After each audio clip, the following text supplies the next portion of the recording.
Now, joining us live from Nottingham right now is the Leader of Reform UK, Nigel Farage. Nigel Farage, welcome to GB News Breakfast. You've been watching the markets this morning. They're up about 5%. What on earth do you think Donald Trump is up to over in America? So normally, when you get a big stock market fall, you get a corresponding rise in the bond market. So say you're a pension fund investor, you might lose money on behalf of your people on the equities, but you make a bit of it back on the bonds. And every time we have a stock market crash, that pattern repeats. This time it was different. This time we saw stock markets going down and bond prices falling as well, which led to real panic amongst the investment community. And by the way, the same thing happened here. You know, 10-year interest rates yesterday in Britain traded over 5%. And the reason for this is the size of American national debt, the size of British national debt. And I think, frankly, what happened is some of Donald Trump's biggest supporters said, whoa, you please got to take your foot off the brake. Otherwise, we're going to be in big trouble. So it was definitely a move caused by the markets, but equally caused by some of those who put a lot of money into Donald Trump's campaign. And we've lost our Brexit benefit, haven't we, Nigel? I mean, everybody's got these 10% tariffs now. Yeah, that's right. However, we're in a much better place to negotiate than the European Union is. Donald Trump actually likes us. Our trade with America is roughly even, as opposed to the European Union, who he dislikes intensely and who, of course, on cars have a massive surplus. So we are in a much better position than our neighbours in Europe to negotiate a tariff-free package. I absolutely believe that that is achievable over the course of the next month or two. Nigel Farage, do you think, as the Daily Mail says today, that Trump blinked, that he went too far? Once those bond markets got spooked about 2 days ago, he had to do something, and he's backed down from these global tariffs, the bigger ones. Yeah, look, as I said to you a moment ago, you know, stocks and bonds do not normally fall at the same time. So, yeah, this is a reaction to the markets. I mean, clearly, his trade war with China is all too real. You could argue that others in the way were part of the collateral damage. But I think, you know, the reality that tariffs on their own are somehow going to give you the revenues to cut taxes, that may well need quite a big rethink. And who knows where Peter Navarro, his trade guy, will be in a couple of weeks' time. Big divisions within the Trump cabinet over this. Yeah, there certainly are. You mentioned there the trade deal. You think it is achievable in the near future. What do you think it could look like? I mean, there's fear amongst our viewers emailing in about chlorinated chicken and the like. What do you make of it?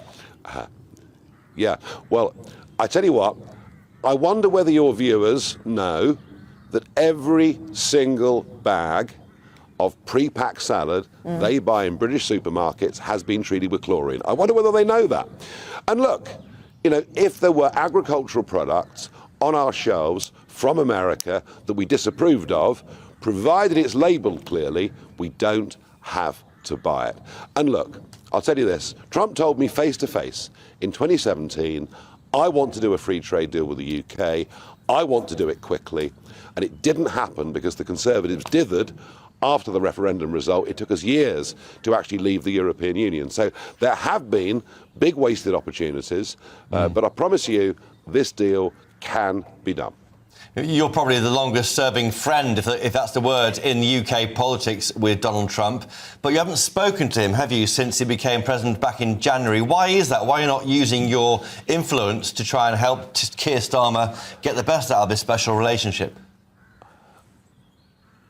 I have made it absolutely clear that I would do anything I could to help us get a trade deal, to help us with any form of the relationship, but I have to have the sanction of the UK government to do it.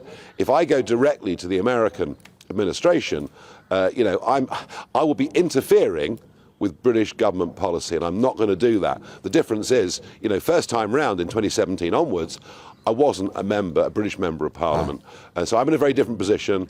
I'm not going to be seen to interfere with what the government's doing, but if they ask me to help, I promise you I do it, not because I'm a supporter of the Labour Party, far from it, but I do it in the national interest. Can I ask you about British Steel and Scunthorpe? I know you were there earlier on this week. We've had those crisis talks, haven't we, between the government and the Chinese owner of British Steel. Unfortunately, no deal there so far. What do you make of the situation and what would you do? We should never have sold British steel to the Chinese. Both Richard Tice and I objected to it vehemently at the time.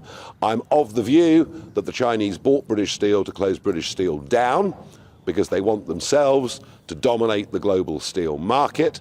We are now, within 48 hours, if we do not get a proper deal done within 48 hours, then we'll become the only member of the G20, the only major nation in the world that does not produce primary steel. And this is part of an industrial massacre that is going on across our country, and you can look all the way through refining, aluminium making, chemical production, cement making, the list goes on, of things that have closed because of the net zero policies put in place by Boris Johnson and Theresa May's governments, and now being carried through by Ed Miliband and others in this government to a level that frankly is a disaster for British workers. Of course I feel for the 3,000 families in Scunthorpe who are about to lose their livelihoods, but I also want to make this point.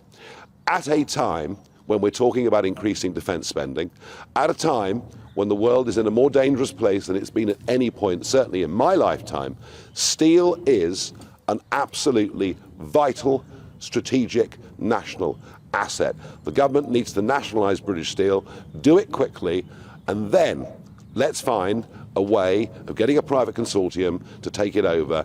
But everything on our industrial future hinges on ending massive subsidies for renewable energy, which is unreliable, and the fact we don't produce enough of our own gas as backup. This is all being done by government policy. There's no national debate about it because both the Conservatives and Labour have agreed for years that net zero was the holy grail. It is ruining the British economy. Well, we've got you now, Nigel Farage. Lots of viewers and listeners of GB News are disappointed about your falling out with Rupert Lowe. It seems all he wants is to meet you for dinner and put it to one side. Why? I mean, yeah, you're rolling your eyes, but they want you to get together. Why can't you just put together your rows and take on your rival parties? Why don't you leave Westminster and come out in the real world? I've now spent 2 weeks. I'll be walking down high streets today in Derbyshire, in Staffordshire. One person in 2 weeks has mentioned this to me. As you know, an independent KC report that interviewed the women who'd made the allegations of bullying said there was credible evidence. Let's wait and see what the Parliamentary Committee does. And can you imagine what you'd have said to me, Chris, if I'd had bullying allegations made against a member of my team and I'd done nothing about it? Can you imagine? Well, he denies all wrongdoing, of course. OK. Nigel Farage, good to see you this morning. Thank you very much for your time. Thank you. Alex Armstrong and Alison Cork are here reviewing the papers this morning, but I did just want to get your thoughts on what Nigel Farage had to say there. Alison, let's start with you. Yeah, I thought that was really interesting. And, you know, normally politics is about political point scoring. So Nigel's comment about not wanting to interfere with government, I thought was quite refreshing. Yeah. And if he sees that through, then I'm actually quietly impressed by that. Yeah, and wanting to work in the national interest, Alex. Absolutely, and he's right about nationalising steel. He's right about us not selling off of one of our most important national security assets, which is to be able to build and use steel in this country. So vitally important. We should have done it years ago. We can't be. I mean, this is the failure of globalisation, as Keir Starmer has alluded to, is that we've actually sold off things in our country that we vitally need. If there was a war, imagine we had to import our steel from a foreign country. What else did you make of what he had to say there, Alison?